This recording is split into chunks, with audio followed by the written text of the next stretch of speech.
피해자가 느끼는 고통이 전달되지 않아 더 잔인한 사이버 폭력과 SNS 따돌림. 언젠가는 나도 피해자가 될 수 있다는 마음으로 나와 내 주변 친구들로부터 사이버 폭력을 몰아내는 방법에 대해 알아보겠습니다. 사이버 폭력의 개념을 이해하고 예방과 대처 방법을 온라인에서 실천할 수 있다. 안녕하세요. 여러분의 안전 가이드 강민주. 안전지킴이 한상윤. 정민정입니다. 네, 오늘 수업 주제는 바로 학교 폭력인데요. 그 중에서도 사이버 폭력과 SNS 따돌림에 대해 알아보려고 합니다. 요즘 스마트폰을 쓰는 친구들이 워낙 많다 보니 이렇게 사이버 폭력이 점점 늘고 있는데요. 친구들과 채팅할 때 사이버 폭력을 경험하거나 혹은 당하는 친구들을 본 경험이 있나요? 저 같은 경우에는 한 친구가 타겟이 되어서 인스타 댓글로 집중 공격을 하는 것을 본 적이 있어요. 네, 그렇죠. 이 사이버 공간이 사람과 사람이 직접 만나서 소통하는 공간이 아니기 때문에 익명성에 기대서 함부로 말을 하게 되는데요.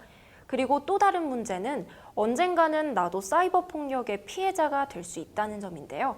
그래서 먼저 사이버 폭력이 무엇인지, 사이버 폭력에 해당하는 행동은 어떤 것이 있는지 살펴볼게요.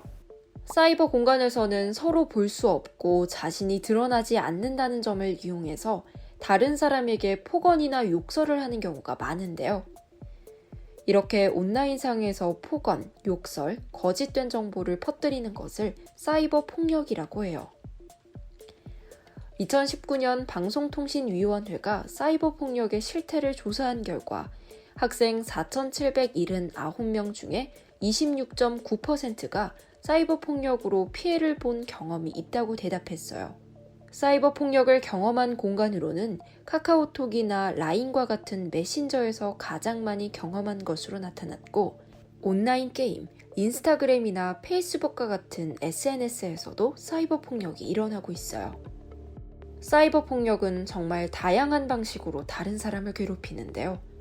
먼저 폭언이나 욕설, 인신공격 발언과 같은 언어적 사이버 폭력부터 사실 여부와 상관없이 다른 사람의 명예를 훼손하는 사이버 명예훼손, 반복적으로 공포감이나 불안감을 유발하는 메시지를 보내는 사이버 스토킹, 음란한 영상이나 사진을 퍼뜨리거나 성적 비하 발언과 성차별적 욕설을 하는 사이버 성폭력, 개인의 사생활이나 비밀 등을 인터넷이나 SNS에 유포하는 신상정보 유출이 대표적인 사이버 폭력이에요. 이외에도 게임 아이템이나 스마트폰 데이터를 뺏는 사이버 갈취와 다른 사람으로 하여금 원하지 않는 말과 행동을 강요하는 사이버 강요도 심각한 사이버 폭력이자 범죄입니다. 여러분들이 온라인상에서 몇 가지를 주의하면 우리 주변으로부터 사이버 폭력을 사라지게 할 수 있어요. 먼저 메시지를 보낼 때는 보내는 속도를 조절하면서 상대방의 말하고자 하는 바를 잘 살피는 것이 중요합니다. 자칫 감정에 치우치면 서로 심한 말을 하게 되기 때문인데요. 그리고 그룹 채팅방에서 메시지를 보낼 때 실수로 다른 사람의 명예를 훼손하거나 개인정보를 유출할 수 있으니 항상 신중해야 해요. 그리고 상대방이 싫어하는 말과 행동을 강요해서는 안 돼요.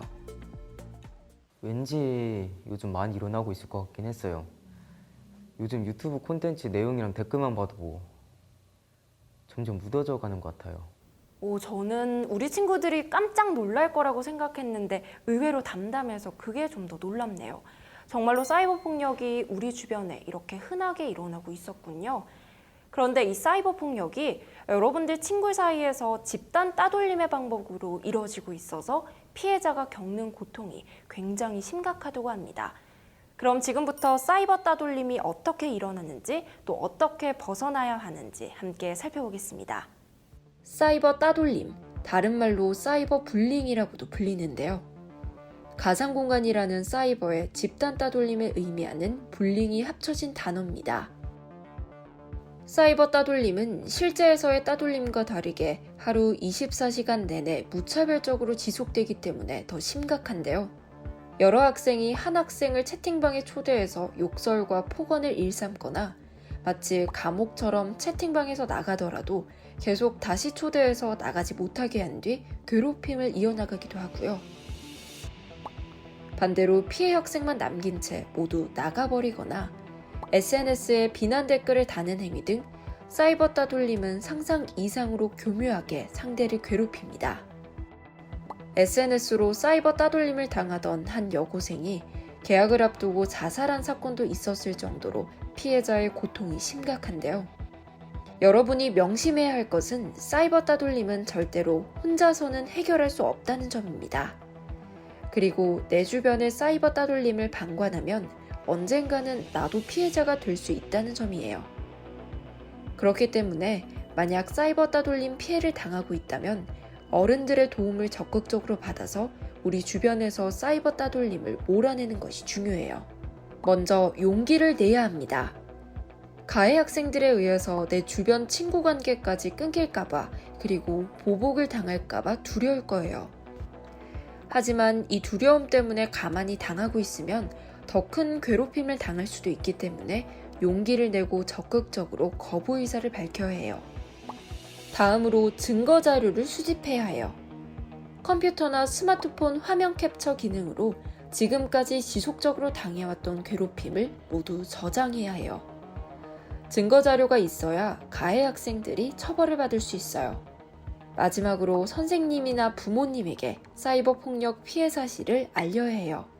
보다 더 적극적으로 대응하려면 학교 폭력 신고센터인 117에 피해 사실을 신고하거나 상담을 하면 돼요. 또 112에 피해 사실을 신고를 할 수도 있는데요. 신고를 하면 학교 전담 경찰관이 여러분들을 적극적으로 도와줄 겁니다. 사이버 따돌림에서 벗어나기 위해 가장 중요한 것은 무엇보다 용기라는 점 잊지 마시기 바랍니다. 네, 지금까지 사이버 폭력의 유형과 사이버 따돌림에 대해서 살펴봤는데요. 오늘 수업을 통해서 내가 평소에 했던 말들이 내 친구들에게 폭력이 되진 않았을까? 그때 가만히 보고 있지만 말고 괴롭힘을 당하는 친구를 도와줬다면 어땠을까? 생각해 볼 수 있는 시간이면 좋겠습니다. 나도 피해자가 될 수 있다는 말이 제일 중요한 것 같아요. 그래서 더욱 조심해야 하고요. 여러분들도 오늘 수업을 통해서 사이버 폭력의 심각성을 알고 항상 상대방을 존중하고 배려하는 문화를 만들어 나가길 바랍니다. 그리고 내가 사이버 폭력을 당했거나 혹은 내 친구가 당하는 것을 목격했다면 꼭 용기를 내서 신고하는 것이 중요하다는 점도 잊지 마시길 바라면서 오늘 수업 마치겠습니다. 안녕.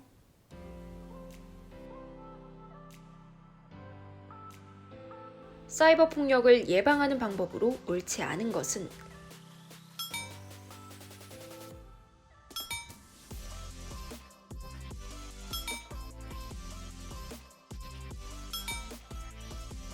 정답은 2번. 인터넷이나 SNS에 나와 다른 사람의 개인정보를 유출하면 범죄와 관련된 또 다른 사건으로 이어질 수 있어 위험해요. 다른 사람의 동의 없이 개인정보를 유출하는 것은 사이버 폭력이에요. 사이버 따돌림은 나와 친구들 사이에서 일어난 일이기 때문에 스스로 해결해야 한다. 정답은 X.